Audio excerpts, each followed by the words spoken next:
Here is the BlackBerry 8520, an inexpensive messaging device from Research in Motion bound for the T-Mobile network. Let's take a quick spin around this new phone's hardware.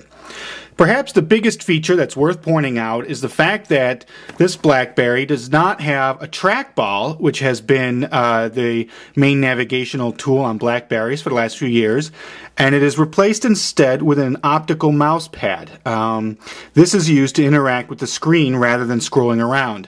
And in our few moments of testing, it is actually quite responsive. It's one of the best optical trackpads I've used, and I thought it worked pretty well. So that's a nice little surprise that this new feature, this new technology for a BlackBerry device actually does work pretty good. As for the keyboard, it is small. It's on the smaller side, and the keys are tightly packed together. They've got a little bit less shape and a little bit less contouring when compared to devices such as the Tor or the Bold, and that leads to a little bit more trouble finding each particular key as you're typing. But Research in Motion generally does a good job with its keyboards, and this one's still very usable. And we have send and end keys, the BlackBerry key, and the back key.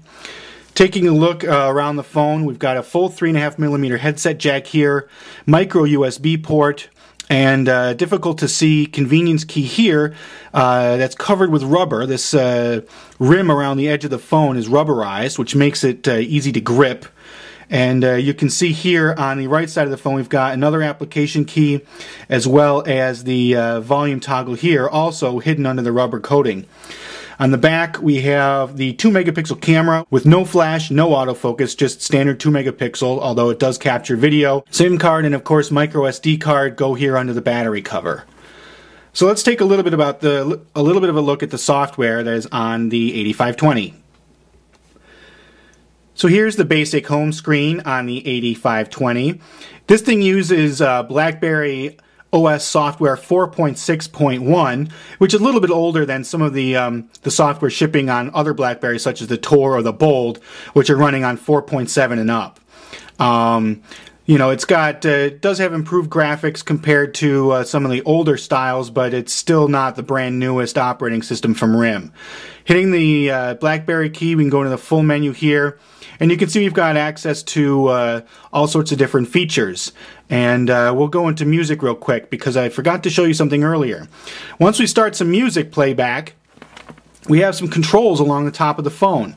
You can see them here. We've got a rewind key, a play pause key, and a forward key. So these are immediate controller keys, as well as the ever-present silent switch on the top of the 8520. Yeah, you can use these to interact with your library as on the fly as you go without having to open up the software in the phone. So that's a nice touch for the 8520 to introduce to the BlackBerry line.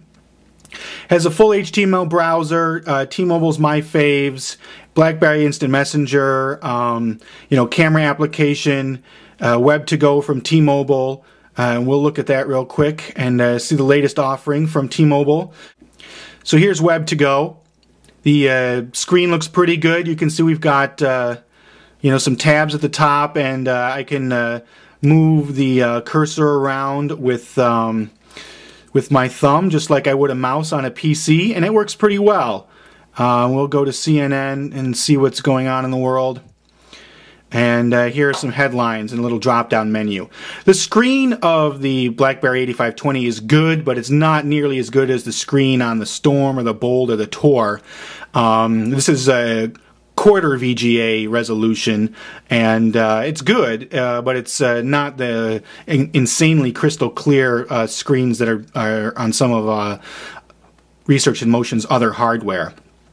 Back out to the main screen. Of course, you can download Apps World. Apps World from BlackBerry is not available on the 8520 out of the box, but of course you can download it directly from BlackBerry.com. So that is a quick look at the new 8520 messaging phone from Research in Motion.